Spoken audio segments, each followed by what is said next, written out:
English tutorial চ্যানেলে সকলকে স্বাগত জানাই। আজকে আমি আনন্দবাজার পত্রিকা থেকে বাছাই করা একটা টপিক ইংরেজিতে অনুবাদ করব। নিউজপেপারের বড় বড় জটিল বাক্যগুলোকে কিভাবে খুব সহজে অনুবাদ করা যায় সেই ট্রিক্সটাই আজ তোমাদের দেখাতে চলেছি। আজকে এই সায়েন্স রিলেটেড টপিকটা তোমাদের সামনে লাইন বাই লাইন ধরে ধরে ইংরেজিতে অনুবাদ করব। অনুবাদ এক একজনের ক্ষেত্রে এক এক রকম হয়। আমি আমার মতো করে অনুবাদ করেছি। তোমরাও চেষ্টা করো এই প্যাসেজটাকে আরো অন্যভাবে কিংবা আরো সুন্দরভাবে অনুবাদ করতে। ভিডিওটা ভালো লাগলে লাইক আর শেয়ার করে দিও। প্রথমে প্যাসেজের টাইটেলটা দেখো। বাইরে থেকে সৌরজগতে ঢুকে পড়েছে রহস্যময় বস্তু, ছুটে যাচ্ছে সূর্যের দিকে, কি হতে পারে? প্রথমে আমরা অনুবাদ করব বাইরে থেকে সৌরজগতে ঢুকে পড়েছে রহস্যময় বস্তু। জাস্ট এইটুকুনি অংশ অনুবাদ করব। এই অংশের মধ্যে দেখো ভার্ব হচ্ছে ঢুকে পড়েছে। যদি আমরা ভার্বকে প্রশ্ন করি কি ঢুকে পড়েছে, তাহলে দেখো তার উত্তর আসবে রহস্যময় বস্তু। এই অংশটুকু হচ্ছে সাবজেক্ট। তাহলে দেখো রহস্যময় বস্তু আর মিস্টিরিয়াস অবজেক্ট, সাবজেক্ট অনুবাদ হয়ে গেল। তারপরে ভার্ব দেখো ঢুকে পড়েছে, দেখো প্রেজেন্ট পারফেক্টে রয়েছে, কি হবে? হ্যাজ এন্টার, ঢুকে পড়েছে। কোথায় ঢুকে পড়েছে? সৌরজগতে, দ্য সোলার সিস্টেম। কোথা থেকে? বাইরে থেকে, ফ্রম আউটসাইড। তারপরে দেখো রয়েছে ছুটে যাচ্ছে সূর্যের দিকে। কে ছুটে যাচ্ছে? এই রহস্যময় বস্তুটা। এই ভার্বটা সাবজেক্ট দেখো, এই রহস্যময় বস্তু। কিন্তু দেখো এখানে দেখো সাবজেক্ট আর ভার্বের মাঝখানে কমা রয়েছে। আমরা জানি যে সাবজেক্ট আর ভার্বের মাঝখানে কোনো কমা বসে না। তার মানে এই ভার্বটার সাবজেক্ট দেখো সরাসরি উল্লেখ নেই, যার জন্য এই জায়গায় আমরা প্রেজেন্ট পার্টিসিপল ইউজ করব। কন্টিনিউয়াস অ্যাকশন বোঝাচ্ছে, এই জায়গায় আমরা প্রেজেন্ট পার্টিসিপল ইউজ করব। ছুটে যাচ্ছে, কি লিখবো? রাসিং। আচ্ছা, কোথায় ছুটে যাচ্ছে? সূর্যের দিকে, কি হবে? টুয়ার্ডস দ্য সান। তারপরে দেখো রয়েছে কি হতে পারে, হোয়াট কুড হ্যাপেন। তাহলে এই পুরো বাক্যটা কি হলো? A mysterious object has entered the solar system from outside, rushing towards the sun, what could happen. এবারে আমরা সাবটাইটেলটা অনুবাদ করব। হাওয়াই দ্বীপপুঞ্জে আমেরিকার মহাকাশ গবেষণা সংস্থা নাসার ক্যামেরায় গত 1 জুলাই ধরা পড়ে সৌরজগতে বহিরাগত বস্তুর উপস্থিতি। প্রথমে আমরা এই অংশটা অনুবাদ করব। এই অংশের মধ্যে প্রথমে আমরা এই সময়টা উল্লেখ করব, 1 জুলাই, অন জুলাই 1। এই অংশের মধ্যে আমরা সাবজেক্ট ধরে নেব নাসার ক্যামেরা। এই অংশটুকু আমরা সাবজেক্ট ধরে নেব। তাহলে কি হবে? এ ক্যামেরা ফ্রম নাসা। তারপর দেখো এই নাসা সম্পর্কে সংক্ষিপ্ত বিবরণ দেওয়া হয়েছে যে হাওয়াই দ্বীপপুঞ্জে আমেরিকার মহাকাশ গবেষণা সংস্থা হচ্ছে এই নাসা। এটা হচ্ছে নাসা সম্পর্কে সংক্ষিপ্ত বিবরণ। এই অংশটুকুর মধ্যে প্রথমে আমরা অনুবাদ করব আমেরিকার মহাকাশ গবেষণা সংস্থা। তাহলে কি হবে? The American space research agency. তারপরে একটা কমা দেওয়া হলো, তারপরে লেখা হলো হাওয়াই দ্বীপপুঞ্জে, ইন দ্য হাওয়াইয়ান আইল্যান্ড। এখানে দেখো নাসার পরে কমা দেওয়া হয়েছে আর শেষে দেখো একটা কমা দেওয়া হয়েছে। এটা হচ্ছে নাসা সম্পর্কে সংক্ষিপ্ত বিবরণ। এটাকে বলা হয় অ্যাপোজিটিভ ফ্রেজ। তার জন্য দেখো দুপাশে দেখো কমা ব্যবহার করা হয়েছে। এই কমার মধ্যে এই নাসার বিবরণটা লেখা হয়েছে। দেখো তাহলে দেখো সাবজেক্টটা অনুবাদ হয়ে গেল। এই পুরো অংশটা হচ্ছে সাবজেক্ট। এই গ্রিন কালারের যে অংশটা দেখতে পাচ্ছ এই অংশটুকু হচ্ছে সাবজেক্ট। তারপরে দেখো ভার্ব হচ্ছে ধরা পড়ে। ধরা পড়ে বলতে শনাক্ত করে। তাহলে কি হবে? ডিটেক্টেড। কে শনাক্ত করে? এই নাসার ক্যামেরাটা শনাক্ত করে। আচ্ছা, কি শনাক্ত করে? দেখো কি এর উত্তর আসছে সৌরজগতে বহিরাগত বস্তুর উপস্থিতি। এই অংশটুকু হচ্ছে অবজেক্ট। আর লক্ষ্য করো অবজেক্টটা কতগুলো শব্দের সমষ্টি। প্রথমে আমরা অনুবাদ করব উপস্থিতি, তারপরে অনুবাদ করব বহিরাগত বস্তু, তারপরে অনুবাদ করব সৌরজগতে। তাহলে উপস্থিতি কি হবে? The presence. আচ্ছা, কিসের উপস্থিতি? বহিরাগত বস্তুর। কি হবে? অফ অ্যান এলিয়েন সাবজেক্ট, বহিরাগত বস্তুর। কোথায়? সৌরজগতে, ইন দ্য সোলার সিস্টেম। তাহলে এই অংশটা অনুবাদ হয়ে গেল। তাহলে কি হলো? A camera from NASA, the American space research agency in the Hawaiian island detected the presence of an alien object in the solar system. তারপরের অংশটা দেখো, বর্তমানে এর গতি সেকেন্ডে 60 কিলোমিটার। এই অংশে অনুবাদ খুবই সহজ। কি হবে? It's current speed is 60 kilometre per second. এবার দেখো আমরা যে এই অংশটা অনুবাদ করেছি, এই অংশটুকু আমরা অন্যভাবে অনুবাদ করতে পারি। এই অংশে আমরা যদি সাবজেক্ট ধরে নিই সৌরজগতে বহিরাগত বস্তুর উপস্থিতি, এই অংশটুকুকে সাবজেক্ট ধরে নিই, তাহলে এটাকে আমাদের প্যাসিভে করতে হবে। আমরা এভাবে করতে পারি, on July 1 the presence of an alien object in the solar system. দেখো এই অংশটা সাবজেক্ট ধরা হলো, যেহেতু এই অংশটাকে সাবজেক্ট ধরা হচ্ছে তার জন্য আমাদের প্যাসিভে করতে হবে। হয়ে গেল ওয়াজ ডিটেক্টেড, শনাক্ত করা হয়েছিল। আচ্ছা কিসের দ্বারা শনাক্ত করা হয়েছিল? By a camera from NASA, নাসার ক্যামেরার দ্বারা শনাক্ত করা হয়েছিল। শনাক্ত করা হয়েছিল যে সৌরজগতে বহিরাগত বস্তুর উপস্থিতি। তারপরে দেখো এখানে নাসা সম্পর্কে সংক্ষিপ্ত বিবরণ দেওয়া হয়েছে। এবারে আমরা লাইন বাই লাইন প্যাসেজটা অনুবাদ করব। সৌরজগতের বাইরে থেকে রহস্যময় একটি বস্তু সৌরজগতে ঢুকে পড়েছে। প্রথমে আমরা এই অংশটা অনুবাদ করব। এই অংশের মধ্যে ভার্ব দেখো ঢুকে পড়েছে। যদি আমরা ভার্বকে কি দিয়ে প্রশ্ন করি যে কি ঢুকে পড়েছে, তাহলে দেখো তার উত্তরটা আসছে সৌরজগতের বাইরে থেকে রহস্যময় একটি বস্তু। এই পুরো অংশটা পাচ্ছি, এই পুরো অংশটা হচ্ছে সাবজেক্ট। আর লক্ষ্য করো সাবজেক্টটা কতগুলো শব্দের সমষ্টি, বেশ বড়। আমরা শেষ থেকে প্রথমে অনুবাদ করব। প্রথমে আমরা অনুবাদ করব রহস্যময় একটি বস্তু, এই অংশটা অনুবাদ করব। কি হবে? আর মিস্ট্রিয়াস অবজেক্ট, কোথা থেকে? সৌরজগতের বাইরে থেকে। কি হবে? From outside the solar system. তাহলে দেখো সাবজেক্ট অনুবাদ হয়ে গেল। ভার্ব হচ্ছে ঢুকে পড়েছে, প্রেজেন্ট পারফেক্টে রয়েছে, হ্যাজ এন্টার। আচ্ছা কোথায় ঢুকে পড়েছে? সৌরজগতে, দ্য সোলার সিস্টেম। তাহলে এই অংশের অনুবাদ কি হলো? A mysterious object from outside the solar system has entered the solar system. তারপরে দেখো রয়েছে তা ছুটে যাচ্ছে সূর্যের দিকে। তা বলতে এখানে এই রহস্যময় বস্তুটার কথা বলা হচ্ছে। দেখো তাহলে এই তায়ের জায়গায় আমরা লিখতে পারি ইট। তারপরে দেখো ছুটে যাচ্ছে, এই জায়গায় আমরা প্রেজেন্ট কন্টিনিউয়াস টেন্স ইউজ করব। আমরা টাইটেলের ক্ষেত্রে দেখেছিলাম এই সাবজেক্টটা উল্লেখ ছিল না, এই ভার্বটা সরাসরি কোনো সাবজেক্ট উল্লেখ ছিল না, যার জন্য আমরা প্রেজেন্ট পার্টিসিপল ইউজ করেছিলাম। কিন্তু এক্ষেত্রে আমরা প্রেজেন্ট কন্টিনিউয়াস টেন্স ইউজ করব, যেহেতু এর সাবজেক্ট সরাসরি উল্লেখ রয়েছে। তাহলে কি হবে? ছুটে যাচ্ছে। কি হবে? Is rushing. আচ্ছা কোথায় ছুটে যাচ্ছে? সূর্যের দিকে, towards the San. It is rushing towards the সান। তারপরে অংশটা দেখো, এমন ঘটনা যথেষ্ট বিরল। আমরা লিখব এমন ঘটনা হয় যথেষ্ট বিরল। তাহলে কি হবে? Such an event is quite rare. তারপরে দেখো বাইরে থেকে এই নিয়ে তৃতীয়বার কোনো বস্তু সৌরজগতের ভিতরে ঢুকে পড়ল। এই বাক্যটাকে অনুবাদের সুবিধার জন্য আমরা এভাবে সাজিয়ে নিতে পারি, এটা হয় তৃতীয়বার যা, এখানে দেখো যা হয়ে গেছে, এটা যে হবে। এটা হয় তৃতীয়বার যে বাইরে থেকে কোনো বস্তু সৌরজগতে প্রবেশ করেছে। এইভাবে আমরা সাজিয়ে নিতে পারি, তাহলে দেখো অনেক সুবিধা হবে। এটা হয় তৃতীয়বার। কি হবে? This is the third time. তারপরে দেখো যে অর্থে এখানে দ্যাট আনা হলো, আর দ্যাট হচ্ছে কনজাংশন। কনজাংশনের পরে নতুন সেন্টেন্স শুরু হয়। দেখো তারপরে রয়েছে বাইরে থেকে কোনো বস্তু, এই অংশটা হচ্ছে সাবজেক্ট। কি হবে? An object from outside. তারপরে দেখো ভার্ব হচ্ছে প্রবেশ করেছে, হ্যাজ এন্টার্ড। কোথায় প্রবেশ করেছে? সৌরজগতে। কি হবে? The solar system. তাহলে বাক্যটা কি হলো? This is the third time that an object from outside has entered the solar system. Next দেখো তা নিয়ে বিজ্ঞানীদের মধ্যে চর্চা শুরু হয়েছে। এখানে দেখো রয়েছে বিজ্ঞানীদের মধ্যে চর্চা শুরু হয়েছে। আমরা এটা অনুবাদ করব বিজ্ঞানীরা চর্চা শুরু করেছেন। তাহলে দেখো বিজ্ঞানীরা শুরু করেছেন। কি হবে? Scientist have started. কি শুরু করেছেন? চর্চা, স্টাডিং। দেখো এখানে স্টাডিং হচ্ছে জিরান, এই স্টার্ট ভার্বের অবজেক্ট রূপে ইউজ হয়েছে। আচ্ছা কি নিয়ে চর্চা? তা নিয়ে। তা নিয়ে বলতে এখানে রহস্যময় বস্তুটার কথা বলা হচ্ছে, তার জন্য তার পরিবর্তে এখানে ইট বসানো হলো। তাহলে বাক্যটা কি হলো? সায়েন্টিস্ট হ্যাভ স্টার্টেড স্টাডিং ইট। তার পরের বাক্যটা দেখো, নিবিড়ভাবে এই বস্তুটির গতিবিধির দিকে তারা নজর রেখেছেন। তাহলে দেখো এখানে সাবজেক্ট হচ্ছে তারা, তাহলে দেখো দে বসানো হলো।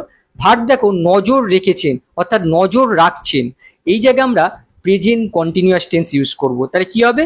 আর মনিটরিং, নজর রাখছেন। কিভাবে নজর রাখছেন? এখানে দেখো রয়েছে নিবিড়ভাবে। এই নিবিড়ভাবে হচ্ছে অ্যাডভার্ব, এই ভার্বটাকে মডিফাই করছে। কিভাবে দিয়ে উত্তর করে, ভার্বকে আমরা কিভাবে দিয়ে উত্তর করে এই অ্যাডভার্বটাকে পাচ্ছি, তার জন্য এই অ্যাডভার্বটাকে আমরা এই মেন ভার্বের আগে বসাবো। তাহলে দেখো মনিটরিং এর আগে এই অ্যাডভার্বটাকে বসানো হলো নিবিড়ভাবে, closely, they are closely monitoring. আচ্ছা, কি নজর রাখছেন? তাহলে দেখো তার উত্তর আসছে বস্তুটির গতিবিধির দিকে তারা নজর রাখছেন। তাহলে দেখো বস্তুটির গতিবিধি, তাহলে কি হবে? The movement of this object, এই অংশটুকু হচ্ছে অবজেক্ট। তাহলে বাক্যটা কি হলো? They are closely monitoring the movement of this object. এই বাক্যটা তোমরা এভাবেও লিখতে পারো, they are keeping a close eye on the movement of this object, এভাবেও তোমরা অনুবাদ করতে পারো।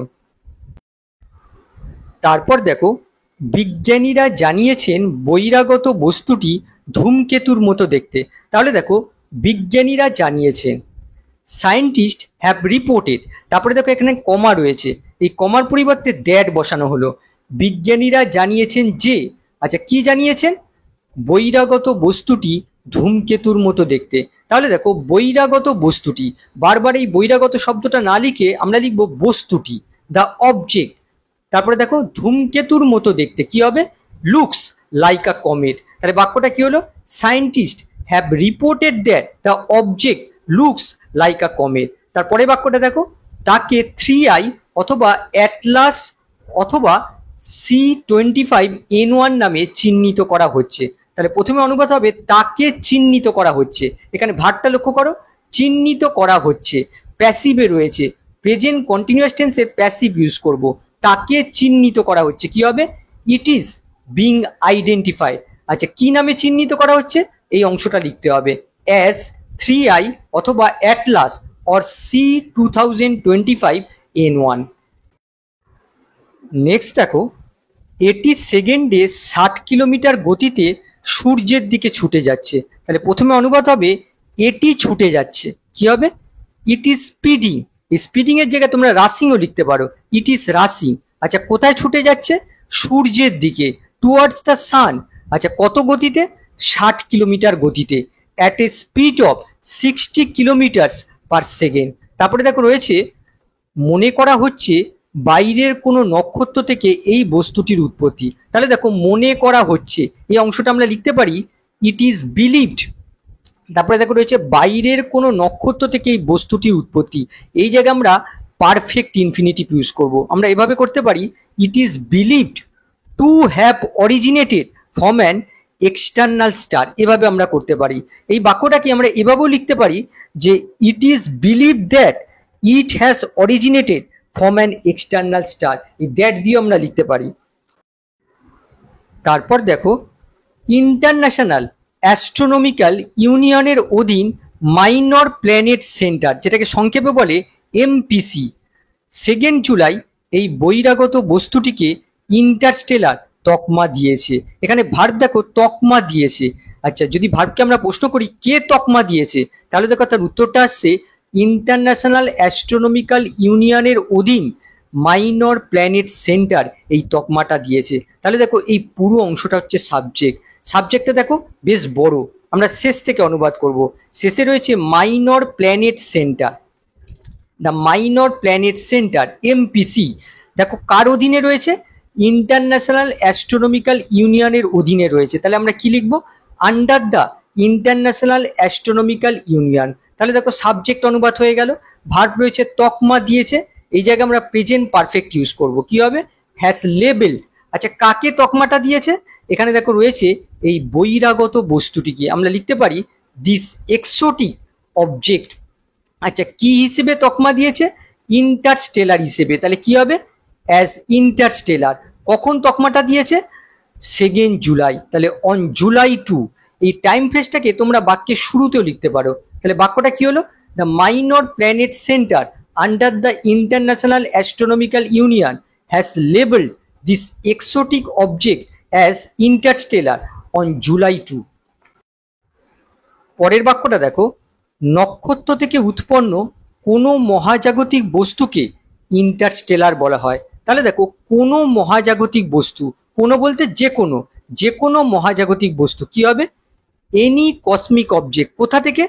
নক্ষত্র থেকে উৎপন্ন, আমরা বলতে পারি অরিজিনেটিং ফ্রম আ স্টার। দেখো তারপরে রয়েছে বলা হয়, ইজ কল্ড, কি বলা হয়? ইন্টারস্টেলার। ইন্টারস্টেলার। তাহলে বাক্যটা কি হলো? Any cosmic object originating from a star is called interstellar. এখানে দেখো অরিজিনেটিং, এটা হচ্ছে প্রেজেন্ট পার্টিসিপল, আর অরিজিনেটিং ফ্রম আ স্টার এই অংশটা হচ্ছে প্রেজেন্ট পার্টিসিপল ফ্রেজ। দেখো এই অবজেক্টটাকে মডিফাই করছে। এই বাক্যটাকে আমরা লিখতে পারি any cosmic object which is originated from a star is called interstellar. Next দেখো, বস্তুটির গতিপথ বিশ্লেষণ করে এবং পর্যবেক্ষণের প্রাথমিক তত্ত্বের ভিত্তিতে এই সিদ্ধান্তে উপনীত হওয়া গিয়েছে। প্রথমে আমরা অনুবাদ করব এই সিদ্ধান্তে উপনীত হওয়া গিয়েছে, এই অংশটা প্রথমে আমরা অনুবাদ করব। দেখি বুঝতে পারছো এই অংশটা প্যাসিভে রয়েছে, এই সিদ্ধান্তে উপনীত হওয়া গিয়েছে, এটা দেখো প্যাসিভে রয়েছে। প্রেজেন্ট পারফেক্টের প্যাসিভ আমরা ইউজ করব, তাহলে কি হবে? This conclusion has been reach. দেখো প্রেজেন্ট পারফেক্টের প্যাসিভ ইউজ করা হলো, এই সিদ্ধান্তে উপনীত হওয়া গিয়েছে। আচ্ছা, কিভাবে এই সিদ্ধান্তে উপনীত হওয়া গিয়েছে?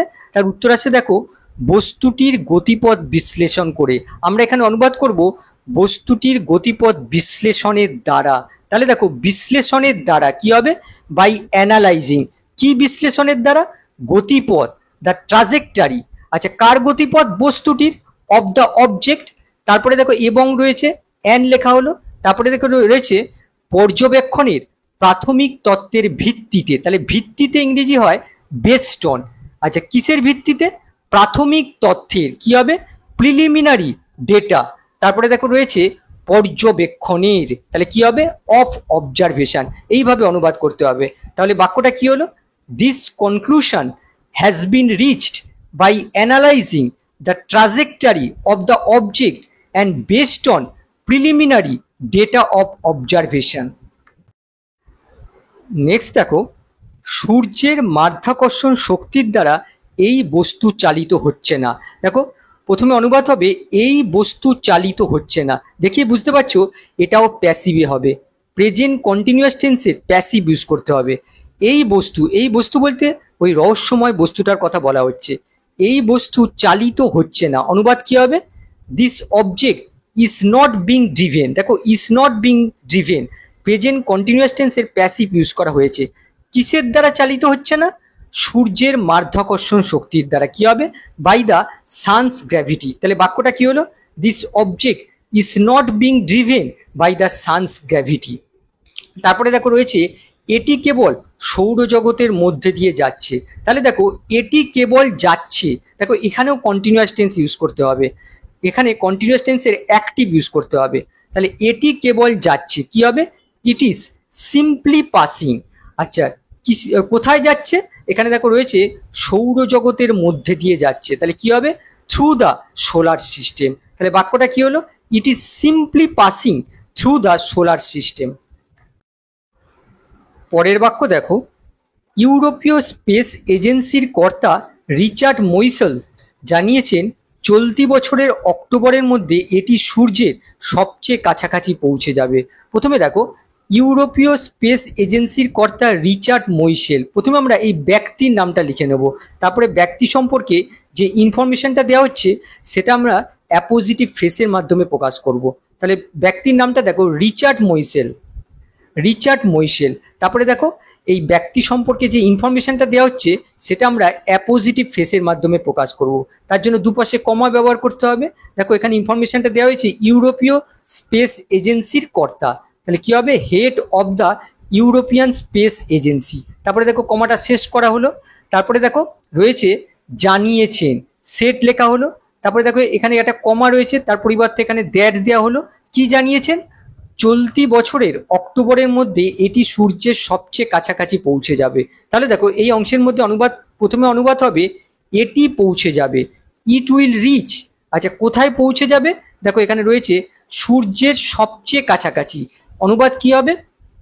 It's closest approach to the সান। আচ্ছা, কত সময়ের মধ্যে?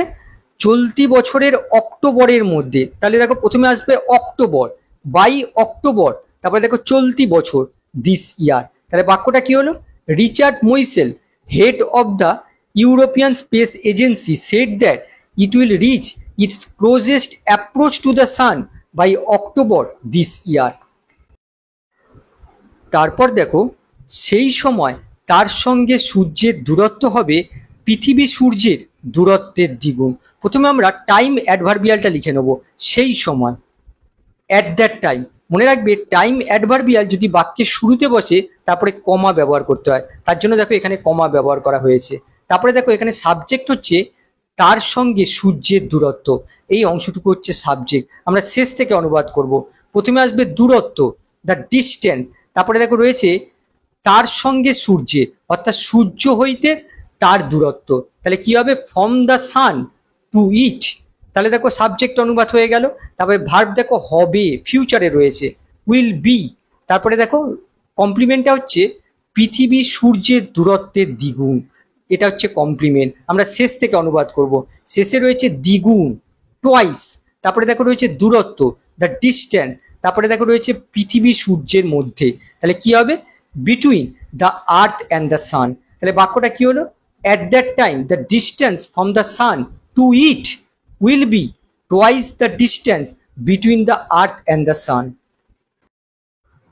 নেক্সট দেখো, মঙ্গল গ্রহের কক্ষপথের মধ্যে দিয়ে বেরিয়ে যাবে।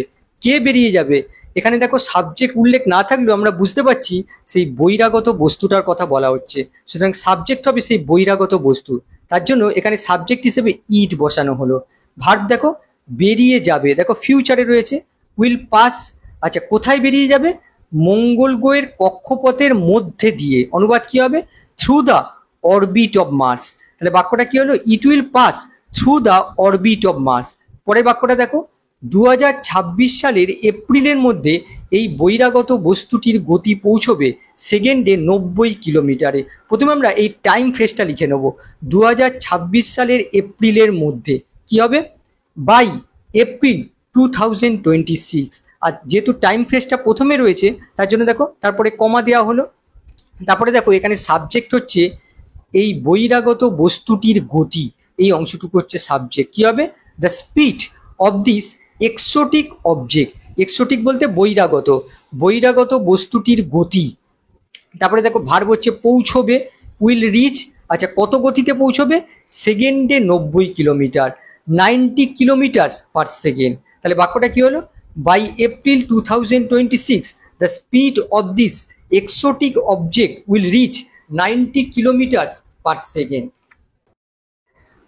নেক্সট সেন্টেন্স দেখো, আপাতত এর মাধ্যমে পৃথিবীর কোনো ক্ষতির আশঙ্কা করছেন না বিজ্ঞানীরা। দেখো প্রথমে আমাদের এই টাইম ফ্রেজটা বসাতে হবে, আপাতত, ফর নাও। আর টাইম ফ্রেজ বাক্যের শুরুতে থাকলে কমা ব্যবহার করতে হয়, তার জন্য দেখো এখানে কমা ব্যবহার করা হয়েছে। তারপরে দেখো রয়েছে এর মাধ্যমে পৃথিবীর কোনো ক্ষতির আশঙ্কা করছেন না বিজ্ঞানীরা। এই অংশে সাবজেক্ট কোনটা? বিজ্ঞানীরা, সায়েন্টিস্ট বসানো হলো। তারপরে দেখো ভার্ব হচ্ছে আশঙ্কা করছেন না, মানে ভয় পাচ্ছেন না। তাহলে কি হবে? Do not fear. আচ্ছা, কিসের ভয় পাচ্ছেন না? এখানে দেখো রয়েছে কোনো ক্ষতি, এনি ড্যামেজ। আচ্ছা, কিসের ক্ষতি? পৃথিবীর। Any damage to the earth, কিসের মাধ্যমে? এর মাধ্যমে, থ্রু দিস। তাহলে বাক্যটা কি হলো? For now scientist do not fear any damage to the earth through this. তারপরে বাক্যটা দেখো, শক্তিশালী টেলিস্কোপ দিয়ে আগামী বছর পর্যন্ত এই বস্তুটিকে দেখা যাবে। এই বাক্যে দেখো সাবজেক্ট হচ্ছে এই বস্তুটিকে। তাহলে কি হবে? দিস অবজেক্ট, এই বস্তুটি। দেখো সাবজেক্ট হয়ে গেল। তারপরে দেখো ভার্ব হচ্ছে দেখা যাবে। তাহলে কি হবে? Will be visible. আচ্ছা, কি দিয়ে দেখা যাবে? শক্তিশালী টেলিস্কোপ দিয়ে। তাহলে কি হবে? With powerful telescope. এই জায়গায় তোমরা লিখতে পারো with the help of powerful telescopes. তারপরে দেখো কত সময় পর্যন্ত? আগামী বছর পর্যন্ত। তাহলে কি হবে? Until next year. তাহলে বাক্যটা কি হলো? This object will be visible with powerful telescopes until next year. Next দেখো, তারপর ক্রমশ তা ফিকে হয়ে যাবে। প্রথমে আমরা এই টাইম ফ্রেজটা লিখে নেব, তারপর, আফটার দ্যাট। তারপরে দেখো কমা দেওয়া হলো। তারপরে দেখো রয়েছে ক্রমশ তা ফিকে হয়ে যাবে। তা বলতে সেই রহস্যময় বস্তুটার কথা বলা হচ্ছে। অনুবাদ কি হবে? It will gradually fade. তাহলে বাক্যটা কি হলো? After that it will gradually fade. তারপরে দেখো রয়েছে এক সময় দূরত্বের কারণে আর তা পৃথিবীর ক্যামেরায় ধরা পড়বে না। তাহলে দেখো প্রথমে আমরা এই টাইম ফ্রেজটা উল্লেখ করব, এক সময়। তাহলে কি হবে? At some point. আর টাইম ফ্রেজটা যেহেতু বাক্যের শুরুতে রয়েছে তারপরে কমা দেওয়া হলো। তারপরে দেখো রয়েছে দূরত্বের কারণে আর তা পৃথিবীর ক্যামেরায় ধরা পড়বে না। এখানে দেখো রয়েছে আর তা, তা বলতে ওই বস্তুটা বোঝাচ্ছে, আর তা পৃথিবীর ক্যামেরায় ধরা পড়বে না। আমরা এই অংশটা এভাবে অনুবাদ করব যে তা আর পৃথিবীর ক্যামেরার দ্বারা ধরা পড়বে না। তাহলে দেখো তা আর পৃথিবীর ক্যামেরার দ্বারা ধরা পড়বে না, কি হবে? It will no longer be capture, দেখো প্যাসিভে করা হলো, বাই আর্থস ক্যামেরা, প্যাসিভে করা হলো দেখো। আর যেহেতু আর শব্দটা রয়েছে তার জন্য দেখো এখানে নো লঙ্গার আনা হলো। It will no longer be captured by earths cameras, কিসের কারণে? দেখো এখানে রয়েছে দূরত্বের কারণে, তাহলে কি হবে? Due to its distance. তাহলে বাক্যটা কি হলো? At some point it will no longer be captured by earths cameras due to its distance. আশা করি আজকের ভিডিওটা তোমরা এনজয় করেছো। আবার নেক্সট ক্লাসে দেখা হবে। বাই।